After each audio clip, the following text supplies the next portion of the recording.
So ಇಲ್ಲಿ ನಾನು ಬೆಳಿಗ್ಗೆ 8 ಗಂಟೆಗೆ ಎದ್ದು ನೀಟಾಗಿ ಫ್ರೆಶ್ ಅಪ್ ಆಗಿಬಿಟ್ಟು ಇಲ್ಲಿ ಹಾಲು ಕಾಯಿಸ್ಕೊತಾ ಇದ್ದೀನಿ. ಹಾಗೆ ರಾತ್ರಿ ಸ್ವಲ್ಪ ಬಾದಾಮಿ ಹಾಗೆ ಕಡಲೆ ಬೀಜನ ನೆನೆಸಿಟ್ಕೊಂಡಿದ್ದೆ. ಯೂಶಲಿ ನಾನು ಡೈಲಿ ನೆನೆಸಿಟ್ಕೊಂಡಿರ್ತೀನಿ. ಇದನ್ನು ಮಾತ್ರ ಒಂದು ದಿನಾನು ಸ್ಕಿಪ್ ಮಾಡಲ್ಲ. ಹಾಲು ಮತ್ತು ಬಾದಾಮಿ ಕಡಲೆ ಬೀಜ ಡೈಲಿ ತೊಗೊತೀನಿ ನಾನು. ಈಗ ಎತ್ಕೊಂಡು ಕೆಳಗಡೆ ಯಾಕೆ ಸುಮ್ಮನೆ ಮನೆ ಒಳಗಡೆ ಅಂತ ಹೇಳ್ಬಿಟ್ಟು ಮೇಲೆ ವಾತಾವರಣ ತುಂಬ ಚೆನ್ನಾಗಿತ್ತು. ಸೊ ಹಂಗಾಗಿ ಆ ಕ್ಲೈಮೇಟಲ್ಲಿ ಹೋಗಿ ತಿನ್ನೋಣ, ಸ್ವಲ್ಪ ಹೊತ್ತು ಅಲ್ಲೇ ಟೈಮ್ ಸ್ಪೆಂಡ್ ಮಾಡ್ಕೊಳ್ಳೋಣ ಬಂದುಬೇಡ ಅಂತೇಳ್ಬಿಟ್ಟು ಇಲ್ಲಿ ಎತ್ಕೊಂಡು ಮೇಲಕ್ಕೆ ಹೋಗ್ತಾ ಇದ್ದೀನಿ. ಅವರೆಲ್ಲ ಮಲ್ಕೊಂಡಿದ್ರು, ಚಾರ್ವಿಕು ನಮ್ಮ ಹಸ್ಬೆಂಡು ಎಲ್ಲನೂ. ಸೊ ಹಂಗಾಗಿ ನಾನು ಒಬ್ಬಳೇ ಮೇಲೆ ಹೋಗ್ಬಿಟ್ಟು ಸ್ವಲ್ಪ ಹೊತ್ತು ಅಲ್ಲೆಲ್ಲ ವಾತಾವರಣ ನೋಡಿಕೊಂಡು, ಹಾಗೆ ಇಲ್ಲಿ ನಮ್ಮ ಅಮ್ಮ 2 ಗಿಡ ಹಾಕಿದ್ರು, ಕನಕಾಂಬರ ಗಿಡ. ನಾನು ಮೊನ್ನೆ ಸಲ ಬಂದಾಗ ಅದು ಸ್ವಲ್ಪನೇ ಇತ್ತು, ಬಟ್ ಇವಾಗ ತುಂಬ ಉದ್ದ ಆಗಿಬಿಟ್ಟಿದೆ. ಎಷ್ಟು ಚೆನ್ನಾಗಿ ಬಂದಿದೆ ಗೊತ್ತಾ. ಮೇ ಬಿ ಇಲ್ಲಿರೋ ವಾತಾವರಣಕ್ಕೆ ಗಿಡಗಳು ತುಂಬಾ ಚೆನ್ನಾಗಿ ಬೆಳೆಯುತ್ತೆ. ಸೊ ಇಲ್ಲಿ ತಿಂತಾಯಿದ್ದೀನಿ ಇವಾಗ. ಹಾಯ್ ಗಾಯ್ಸ್, ಹೇಗಿದ್ದೀರಾ ಎಲ್ಲರೂ? ಚೆನ್ನಾಗಿದ್ದೀರಾ? ನಾನು ಕೂಡ ಚೆನ್ನಾಗಿದ್ದೀನಿ. Welcome back to Gayatri Girish Kannada vlogs. ಇವತ್ತು ಬೆಳಿಗ್ಗೆನೇ ವ್ಲಾಗ್ನ ಸ್ಟಾರ್ಟ್ ಮಾಡಿದ್ದೀನಿ. ಇವತ್ತು ವಾಟ ಈಟಿನೇ ಡೇ ಮಾಡೋಣ ಅಂತೇಳ್ಬಿಟ್ಟು, ಅಂದರೆ ನಾನು ಇಡೀ ದಿನ ಏನೆಲ್ಲ ತಿಂತೀನಿ ಅಂತೇಳ್ಬಿಟ್ಟು ನಿಮ್ಮ ಜೊತೆ ಶೇರ್ ಮಾಡೋಣ ಅಂದ್ಕೊತಾ ಇದ್ದೀನಿ. ಯೂಶಲಿ ಇವತ್ತು ಬಂದು ನನ್ನ ದಿನ ಸ್ಟಾರ್ಟ್ ಆಗಿದೆ 8 ಗಂಟೆಗೆ. 8 ಗಂಟೆಗೆ ಎದ್ದು ನೀಟಾಗಿ ಫ್ರೆಶ್ ಅಪ್ ಆಗಿಬಿಟ್ಟು ಸ್ವಲ್ಪ ನೀರು ಕುಡಿದ್ಬಿಟ್ಟು, ಹಾಗೆ ಇಲ್ಲಿ ನೈಟೇ ನೆನೆಸಿಟ್ಕೊಂಡಿದ್ದೆ ಸ್ವಲ್ಪ ಬಾದಾಮಿ, ಅಂದರೆ ಒಂದು 5 ರಿಂದ 6 ಬಾದಾಮಿನ ನೆನೆಸಿಟ್ಕೊಂಡಿದ್ದೆ. ಹಾಗೆ ಹಾಲು ಕೂಡ ಕಾಯಿಸ್ಕೊಂಡು ಟೆರೆಸ್ ಮೇಲೆ ಬಂದೆ. ಸೊ ಸ್ವಲ್ಪ ಹೊತ್ತು ಟೈಮ್ ಸ್ಪೆಂಡ್ ಮಾಡ್ಕೊಂಡು ಹೋಗೋಣ, ಆಮೇಲೆ ಬ್ರೇಕ್ಫಾಸ್ಟ್ ಏನಾದರೂ ಪ್ರಿಪೇರ್ ಮಾಡ್ಕೊಳ್ಳೋಣ ಅಂತೇಳ್ಬಿಟ್ಟು. ಅಂದರೆ ಅಮ್ಮ ಮನೆಯಲ್ಲಿ ಇದ್ದೀನಲ್ವ, ಸೊ ಹಂಗಾಗಿ ಸ್ವಲ್ಪ ಲೇಟಾಗಿದ್ದೆ ಅಷ್ಟೇ. ಬೆಂಗಳೂರಲ್ಲಿದ್ದರೆ ಯೂಶ್ವಲಿ 6, 7:30 ಆ ಥರ ಎದ್ದೇಳ್ತೀನಿ. ಸೊ ನೋಡೋಣ ಇವತ್ತಿನ ಬ್ಲಾಗ್ ಹೇಗೋಗುತ್ತೆ, ಇವತ್ತಿನ ಡೇ ಹೇಗೆ ಹೋಗುತ್ತೆ ಅಂತೇಳ್ಬಿಟ್ಟು. ಈ ಹಳ್ಳಿ ವಾತಾವರಣ ಅಂತೂ ತುಂಬಾ ಚೆನ್ನಾಗಿದೆ. ಬೆಳಗಿನ ವಾತಾವರಣ ಹಾಗೆ ಗಾಳಿ ಸಖತ್ತಾಗಿದೆ. ಸೊ ಅದಕ್ಕೆ ಟೆರೆಸ್ ಮೇಲೆ ಬಂದೆ. ಹಾಗೆ ಸ್ವಲ್ಪ ಹೊತ್ತು ಟೈಮ್ ಸ್ಪೆಂಡ್ ಮಾಡಿಕೊಂಡು ಆಮೇಲೆ ಹೋಗಿ ಬ್ರೇಕ್ಫಾಸ್ಟ್ ಮಾಡ್ಕೊಳ್ಳೋಣ ಅಂತೇಳ್ಬಿಟ್ಟು, ಬ್ರೇಕ್ಫಾಸ್ಟ್ಗೆ ಅಂತ ಟೊಮೊಟೊ ಬಾತ್ಗೆ ಎಲ್ಲ ರೆಡಿ ಮಾಡಿ ಇಟ್ಟಿದ್ದೀನಿ. ಇವಾಗ ಹೋಗಿ ಪ್ರಿಪೇರ್ ಮಾಡ್ಕೋಬೇಕಷ್ಟೇ, ಇದನ್ನೆಲ್ಲ ಫಿನಿಷ್ ಮಾಡಿಕೊಂಡು. ಸೊ ನೋಡಿ, ನನ್ನ ವೀಡಿಯೋಸ್ ಇಷ್ಟ ಆದರೆ ಲೈಕ್ ಮಾಡಿ, ಶೇರ್ ಮಾಡಿ, ಹಾಗೆ ನನ್ನ ಚಾನಲ್ನ ಸಬ್ಸ್ಕ್ರೈಬ್ ಮಾಡ್ಕೊಳ್ಳಿ. ಹೀಗೆ ಸಪೋರ್ಟ್ ಮಾಡ್ತಾಯಿರಿ ಅಂತ ಕೇಳ್ತಾ ಇವತ್ತಿನ ವ್ಲಾಗ್ನ ಸ್ಟಾರ್ಟ್ ಮಾಡೋಣ. ನೆಕ್ಸ್ಟ್ ಇನ್ನು ಅದಾದಮೇಲೆ ಡೈಲಿ ನಾನು 4 ರಿಂದ 5 ಬಾದಾಮಿ ಹಾಗೆ ಸ್ವಲ್ಪ ಕಡಲೆ ಬೀಜನ ನೆನೆಸಿಟ್ಟಿರ್ತೀನಿ ನೈಟೇ. ಒಂದು ದಿನಾನೂ ಸ್ಕಿಪ್ ಮಾಡಲ್ಲ. ಹಾಗೆ 1 ಲೋಟ ಆಗೋಷ್ಟು ಹಾಲನ್ನ ಕಾಯಿಸಿಟ್ಕೊಂಡು ಅದಕ್ಕೆ 2 ಟೇಬಲ್ ಸ್ಪೂನ್ ಆಗೋಷ್ಟು ಮದರ್ ಹಾರ್ಲಿಕ್ಸ್ನ ಕೂಡ ಸೇರಿಸಿಟ್ಕೊಂಡಿರ್ತೀನಿ. ಅದನ್ನು ಅಷ್ಟೇ ಮಾರ್ನಿಂಗ್ 1 ಟೈಮು, ಈವ್ನಿಂಗ್ 1 ಟೈಮು, ಅಂದರೆ ಬಿಫೋರ್ ಬಿಟ್ಟು ಕುಡಿದ್ಬಿಟ್ಟೆ ಮಲ್ಕೊಳ್ಳೋದು ನಾನು. ಸೊ ಹಂಗಾಗಿ ಇಲ್ಲಿ ಸರಿ ಅಂತ ಹೇಳ್ಬಿಟ್ಟು ಮೇಲೆ ಹೋಗಿ ಎಲ್ಲ ತಿನ್ಕೊತಾ ಇದ್ದೀನಿ. ತಿಂದ್ಬಿಟ್ಟು ಆರಾಮಾಗಿ ಹಾಲು ಕುಡಿದ್ಬಿಟ್ಟು ಸ್ವಲ್ಪ ಹೊತ್ತು ಅಲ್ಲಿ ಟೈಮ್ ಸ್ಪೆಂಡ್ ಮಾಡಿಕೊಂಡು ಮತ್ತೆ ಬಂದು ಬ್ರೇಕ್ಫಾಸ್ಟ್ ಮಾಡ್ಕೋಬೇಕು ಅಂತ ಹೇಳ್ಬಿಟ್ಟು ಇಲ್ಲಿ ಕುಡಿತಾ ಇದ್ದೀನಿ. ಬಾದಾಮಿ ಮತ್ತು ಕಡಲೆ ಬೀಜದಿಂದ ತುಂಬಾ ಬೆನಿಫಿಟ್ಸ್ ಇದೆ ನಮಗೆ. ಡ್ರೈ ಫ್ರೂಟ್ಸಿಂದ ಅಂತೂ ಸಖತ್ತು. ನೀವು ಬೇಕಾದರೆ ಸ್ಮೂತಿ ಮಾಡ್ಕೋಬೋದು. ಹಾಗೆ ಮತ್ತು ನೆನೆಸಿರೋ ಬಾದಾಮಿನ ಸಿಪ್ಪೆ ಬಿಡಿಸ್ಬಿಟ್ಟು ಈ ಥರ ತಿನ್ನೋದ್ರಿಂದ ಬ್ಲಡ್ ಇಂಪ್ರೂವ್ ತುಂಬ ಚೆನ್ನಾಗಾಗುತ್ತೆ. ಕಡಲೆ ಬೀಜದಿಂದನೂ ಅಷ್ಟೇ ರಕ್ತ ಜಾಸ್ತಿ ಇಂಪ್ರೂವ್ ಆಗುತ್ತೆ. ಸೊ ಯಾರಾದರೂ ಮಾಡ್ತಾ ಇಲ್ಲ ಅಂತಂದರೆ ದಯವಿಟ್ಟು ಇದನ್ನು ಮಾಡಿ, ತುಂಬಾ ಒಳ್ಳೆಯದು ಹೆಲ್ತ್ಗೆ. ನೆಕ್ಸ್ಟ್ ಇನ್ನು ಅದಾದಮೇಲೆ ಇಲ್ಲಿ ಬ್ರೇಕ್ಫಾಸ್ಟ್ಗೆ ಅಂತ ಹೇಳ್ಬಿಟ್ಟು ಟೊಮೊಟೊ ಬಾತ್ನ ಮಾಡ್ಕೊಂಡಿದ್ದೆ. ನಾನು ಟೊಮೊಟೊ ಬಾತ್ ರೆಸಿಪಿ ಏನು ಶೇರ್ ಮಾಡಲಿಲ್ಲ, ಯಾಕೆ ಅಂತಂದರೆ ಆಲ್ರೆಡಿ ನನ್ನ ಯೂಟ್ಯೂಬ್ ಚಾನಲಲ್ಲಿ ಇದೆ. ಫ್ರೀ ಇದ್ದಾಗ ಒಂದ್ಸಲ ಚೆಕ್ ಮಾಡಿ, ತುಂಬಾ ಚೆನ್ನಾಗಿ ಮಾಡ್ಕೋಬೋದು. ಹಾಗೆ ತುಂಬಾ ಸಿಂಪಲ್ಲಾಗಿ ಹಾಗೆ ಟೇಸ್ಟಿಯಾಗಿರುತ್ತೆ. ಒಂದ್ಸಲ ನೀವು ಚೆಕ್ ಮಾಡಿ. ಸೊ ಹಂಗಾಗಿ ನಾನು ಮಾಡ್ಕೊಳ್ಳಿಲ್ಲ ಅಷ್ಟೇ. ನೆಕ್ಸ್ಟ್ ಇನ್ನು ಅದಾದಮೇಲೆ ಅವರು ತೋಟದಲ್ಲಿ ಕೆಲಸ ಮಾಡ್ತಾಯಿದ್ರು. ಸೊ ಹಂಗಾಗಿ ಅವ್ರಿಗೂ ಸ್ವಲ್ಪ ಮಾಡಿಕೊಟ್ಬಿಟ್ಟು ನಾನು ಇಲ್ಲಿ ತಿನ್ಕೊಳ್ಳೋಷ್ಟೊತ್ತಿಗೆ ತುಂಬ ಲೇಟಾಗಿ ಹೋಗಿತ್ತು. 10:15 ಆಗೋಗುತ್ತೆ ನನಗೆ. ಸೊ ಇನ್ನು ಅದಾದಮೇಲೆ ಸ್ವಲ್ಪ ಹೊತ್ತು ರೆಸ್ಟ್ ಮಾಡಿಬಿಟ್ಟು ಸರಿ ಇನ್ನು ಫ್ರೆಶ್ ಅಪ್ ಆಗಿಬಿಟ್ಟು ಬಂದುಬೇಡ ಅಂತೇಳ್ಬಿಟ್ಟು ಹೋಗಿ ಇಲ್ಲಿ ಫ್ರೆಶ್ ಅಪ್ ಆಗಿಬಿಟ್ಟು ಬಂದುಬಿಟ್ಟು ಸ್ಕಿನ್ ಕೇರ್ ಮಾಡ್ಕೊತಾ ಇದ್ದೀನಿ. ಈ ಥರ ನಾವು ಡೈಲಿ ಏನಾದರೂ ಒಂದು ಆರೋಗ್ಯಕರವಾದ ಊಟ ಮಾಡೋದ್ರಿಂದ ತುಂಬಾ ಹೆಲ್ತ್ಗೆ ಒಳ್ಳೆಯದು. ಅಂದರೆ ನಮ್ಮ ಕೈಯಲ್ಲಿ ಏನಾಗುತ್ತೋ ಅದು ಪರ್ಟಿಕ್ಯುಲರಾಗಿ ಇದೆ ಅಂತ ಅದೇ ಅಂತ ಅಲ್ಲ, ನಮ್ಮ ಮನೆಯಲ್ಲಿ ಏನು ಸಿಗುತ್ತೋ ಅದನ್ನು ಮಾಡಿಕೊಂಡು ಬಿಸಿ ಬಿಸಿಯಾಗಿ ತಿನ್ನೋದ್ರಿಂದ ತುಂಬಾ ಬೆನಿಫಿಟ್ಸ್ ಇದೆ ಅಂತ ಹೇಳ್ಬೋದು. ನಾನು ಹಂಗೆ ಮಾಡೋದು. ಡೈಲಿ ಆದಷ್ಟು ನನ್ನನ್ನು ನಾನು ಎನರ್ಜಿಯಾಗಿ ಇಟ್ಕೊಳ್ಳೋಕ್ಕೆ ಟ್ರೈ ಮಾಡ್ತೀನಿ. ಸೊ ಆದಷ್ಟು ಮಾಡ್ಕೊತಾನೆ ಇರ್ತೀನಿ ಮನೆಯಲ್ಲೇ. ಇಲ್ಲಿ ನೆಕ್ಸ್ಟು ಇನ್ನು ಎಲ್ಲ ಮಾಡ್ಕೊಂಡಿದ್ದಾದಮೇಲೆ ಲಂಚ್ ಕೂಡ ಪ್ರಿಪೇರ್ ಮಾಡ್ಕೊಂಡಿದ್ದಾಯಿತು. ಸೊ ಈಗ ಟೈಮ್ ಬಂದು 12:30 ಆಗಿದೆ. 12:30ಗೆ ನಾನು ಇಲ್ಲಿ ಒಂದು ಆ್ಯಪಲ್ಲು ಮತ್ತು ಒಂದು ಬನಾನಾ ತೊಗೊಂಡಿದ್ದೀನಿ ನೋಡಿ. ಸೊ ನೆಕ್ಸ್ಟ್ ಇನ್ನು ಅದಾದಮೇಲೆ 2 o'clock ಒಳಗಡೆ ಲಂಚ್ ಪ್ರಿಪೇರ್ ಮಾಡ್ಕೊತೀನಿ. ಲಂಚ್ಗೆ ಅಂತ ಹೇಳ್ಬಿಟ್ಟು ನಾನು ಪನ್ನೀರ್ ಫ್ರೈಡ್ ರೈಸ್ ಮಾಡ್ಕೊಳ್ಳೋಣ ಅಂತ ಹೇಳ್ಬಿಟ್ಟು ಪನ್ನೀರನ್ನ ತರಿಸ್ಕೊಂಡಿದ್ದೀನಿ. ಸೊ ಇವಾಗ ತಾನೇ ಸ್ನಾನ ಮಾಡ್ಕೊಂಬಂದೆ. ಬೆಳಿಗ್ಗೆ ಟೊಮೊಟೊ ಬಾತ್ ತಿನ್ಕೊಂಡಿದ್ದಾದಮೇಲೆ, ಅಂದರೆ ಬ್ರೇಕ್ಫಾಸ್ಟ್ ಮಾಡ್ಕೊಂಡಿದ್ದಾದಮೇಲೆ ಒಂದು 2 ಅವರ್ಸು 1.5 ಅವರ್ ಆ ಥರ ಗ್ಯಾಪ್ ಕೊಡ್ತೀನಿ. ಗ್ಯಾಪ್ ಆದಮೇಲೆ ಈ ಥರ ಸ್ನ್ಯಾಕ್ಸ್ ಏನಾದರೂ ತಿನ್ಕೊತೀನಿ. ಸೊ ನೆಕ್ಸ್ಟ್ ಅದಾದಮೇಲೆ ನಾನು ಲಂಚ್ ಮಾಡ್ಕೊಬೇಕು.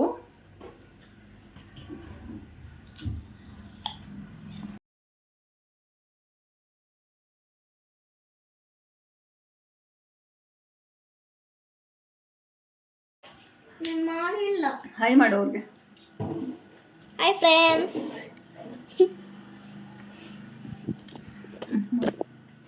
ಹಾಯ್ ಫ್ರೆಂಡ್ಸ್, ಹೇಗ್ರೆ ಎಲ್ಲೋ ಚೆನ್ನಾಗಿರ? ನಾನು ಇವಾಗ ತಾನೇ ಸ್ನಾನ ಮಾಡ್ಕೊಂಬಂದೆ. ಇವತ್ತನೇ ನಾನು ಸ್ನಾನ ಮಾಡ್ಕೊಂಡು ಬಂದೆ. ಬೆಳಿಗ್ಗೆನೆ ಚಾಕ್ಲೇಟ್ ತಿಂದಿದ್ದಾನೆ ಇವನು, ಬ್ಯಾಡ್ ಬಾಯ್ ಇವನು ಅಲ್ವಾ? ಪ್ಲೀಸ್ ಅದು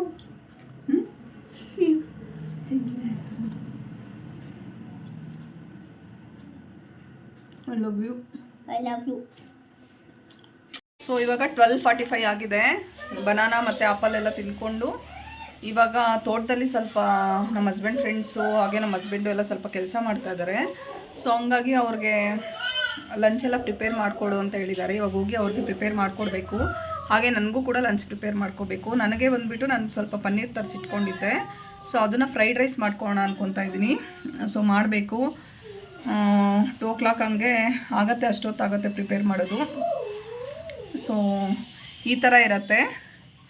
ಅಂದರೆ ಹೆಲ್ತಿ ಡೈಲಿ ಏನಾದರೂ ಒಂದು ಫ್ರೂಟ್ಸ್ ಅಂತೂ ತಿಂದೇ ತಿಂತೀನಿ. ಮತ್ತು ಆಫ್ಟರ್ನೂನು ಏನು ಇಷ್ಟ ಆದರೆ ಅದು ಪರ್ಟಿಕ್ಯುಲರಾಗಿ ಇದೆ ಅಂತ ಇರಲ್ಲ ನನ್ನ ರೊಟೀನು. ಸೊ ನನಗೆ ಏನು ಇಷ್ಟ ಆದರೆ ಅದನ್ನು ಸಡನ್ನಾಗಿ ಮಾಡ್ಕೊಂಡು ತಿಂತಾ ಇರ್ತೀನಿ ಅಷ್ಟೇ ನಾನು. ಐ ಹೋಪ್ ನಿಮಗೆ ಈ ವಿಡಿಯೋ ಇಷ್ಟ ಆಗುತ್ತೆ ಅಂದ್ಕೊತಾ ಇದ್ದೀನಿ. ಸೊ ವಿಡಿಯೋ ಕ್ಲಾರಿಟಿ ಅಷ್ಟು ಬರ್ತಾಯಿಲ್ಲ ಇಲ್ಲಿ, ಪ್ಲೀಸ್ ಸ್ವಲ್ಪ ಅಡ್ಜಸ್ಟ್ ಮಾಡ್ಕೊಳ್ಳಿ. ಸೊ ಊರಲ್ಲಿರೋದ್ರಿಂದ ಸೊ ಗೊತ್ತಲ್ವ ಬ್ಯಾಕ್ಗ್ರೌಂಡ್ ಎಲ್ಲ ಹೆಂಗಿದೆ ಅಂತ. ಸೊ ಏನೂ ಅಂದ್ಕೋಬೇಡಿ, ಸಪೋರ್ಟ್ ಮಾಡಿ. ಈಗ ಹೋಗಿ ಅವ್ರಿಗೆ ಅಡುಗೆ ಮಾಡಿಕೊಟ್ಬಿಟ್ಟು ನಾನು ಕೂಡ ಏನಾದರೂ ಪ್ರಿಪೇರ್ ಮಾಡ್ಕೊಳ್ಳೋಣ. ಕೂಡ ಪ್ರಿಪೇರ್ ಆಗಿದೆ.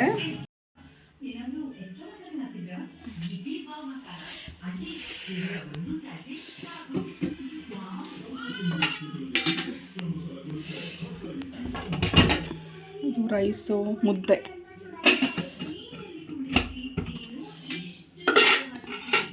ಇದು ಬಂದು ಸಾಂಬಾರು, ಇದು ಬಂದು ರೈಸು. ಸೊ ಇಷ್ಟು ರೆಡಿ ಮಾಡಿ ಇವಾಗ ಕೊಟ್ಟು ಕಳಿಸ್ಬೇಕು.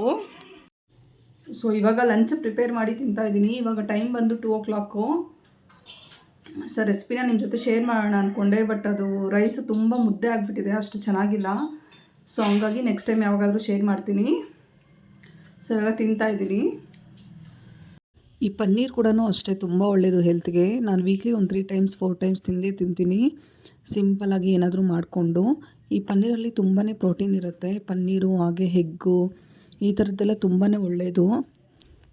ಸೊ ನಾನು ಆದಷ್ಟು ತಿನ್ನೋದಕ್ಕೆ ಟ್ರೈ ಮಾಡ್ತಾ ಇರ್ತೀನಿ. ಸೊ ಇದಾಗಿತ್ತು ನಂದು ಆಫ್ಟರ್ನೂನ್ ಲಂಚು. ಇನ್ನು ನೈಟ್ ಡಿನ್ನರ್ಗೆ ಏನಾದರೂ ಪ್ರಿಪೇರ್ ಮಾಡ್ಕೋಬೇಕು. ನೋಡಿ ನಮ್ಮಮ್ಮ ಎಲ್ಲ ಕ್ಲೀನ್ ಮಾಡ್ತಾಯಿದ್ದಾರೆ. ನಾಳೆ ಹಬ್ಬ ಅಲ್ವಾ, ಸೊ ಹಂಗಾಗಿ ಗಣೇಶ ಚತುರ್ಥಿ ಅಲ್ವಾ, ಸೊ ಹಂಗಾಗಿ ಎಲ್ಲ ಕ್ಲೀನ್ ಮಾಡ್ಕೊತಾ ಇದ್ದಾರೆ. ಪಾಪ ಒಬ್ಬರೇ ಮಾಡ್ಕೊತಾ ಇದ್ದಾರೆ.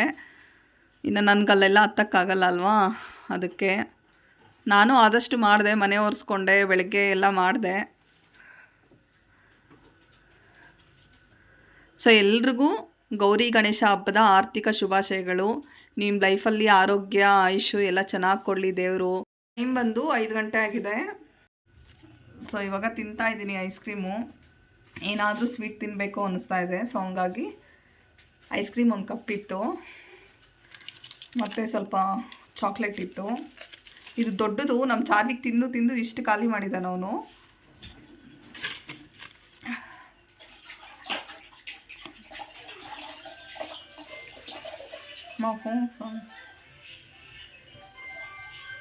ಇದು ಬಂದು ಶುಕ್ರವಾರದ ವ್ಲಾಗು.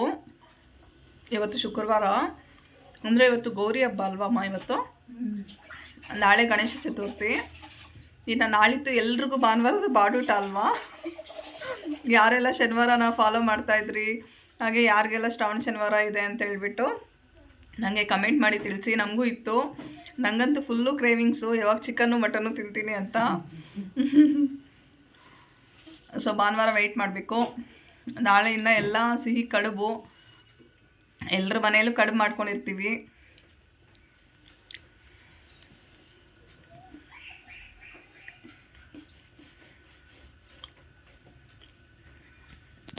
ಸೊ ಈಗ ನೈಟ್ 8 ಗಂಟೆ ಆಗಿದೆ. ಇವಾಗ ಊಟ ಮಾಡ್ತಾ ಇದ್ದೀನಿ. ಊಟಕ್ಕೆ ನಾನಿಲ್ಲಿ ಜಸ್ಟ್ ಸಿಂಪಲ್ಲಾಗಿ ಮುದ್ದೆ ಮತ್ತು ಸಾಂಬಾರು ಮಾಡ್ಕೊಂಡಿದ್ದೀನಿ.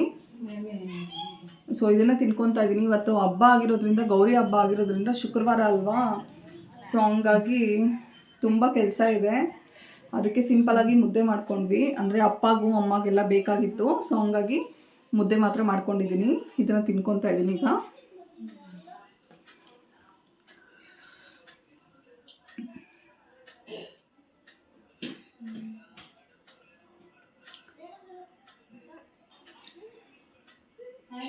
ಸೂಪರ್ ಆಗಿದೆ ಸಾಂಬಾರು.